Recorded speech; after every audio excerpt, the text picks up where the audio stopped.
नमस्कार दोस्तों, कामचोर किचन में आपका स्वागत है। आज हम जो रेसिपी बनाएंगे वो है चिकन टिक्का। चिकन टिक्का बनाने के लिए हमें 500 ग्राम बोनलेस चिकन लिया है। इसमें अदरक लहसुन का पेस्ट 1 बड़ा चम्मच, नींबू का रस 1 बड़ा चम्मच और स्वाद अनुसार नमक मिलाकर मैरिनेट कर लेंगे और इसे ढककर हम 1 घंटे के लिए रख देंगे।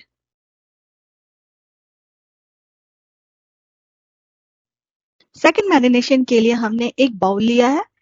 इसमें 2 बड़े चम्मच दही डाला है, हल्दी पाउडर 1 छोटा चम्मच, जीरा पाउडर 1 छोटा चम्मच, गरम मसाला 1 छोटा चम्मच, काश्मीरी लाल मिर्च पाउडर 1 बड़ा चम्मच, कसूरी मेथी 1 बड़ा चम्मच जिसे हमने रोस्ट कर लिया है और 1 बड़ा चम्मच तेल डालकर अच्छी तरह से हमने मिक्स कर लिया है।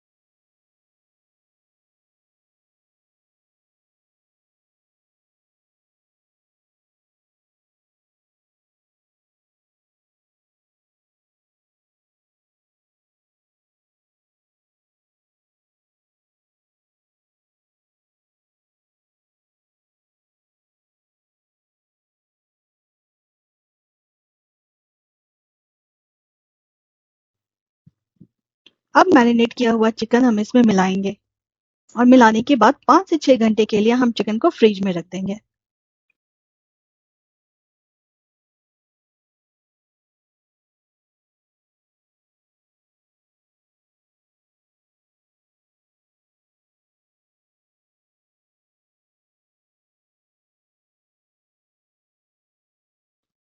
स्कीवर में हम चिकन के पीसेस को लगाकर फ्राई पैन में हम इसे अच्छे से ग्रिल कर लेंगे।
हमारा चिकन टिक्का अब तैयार है।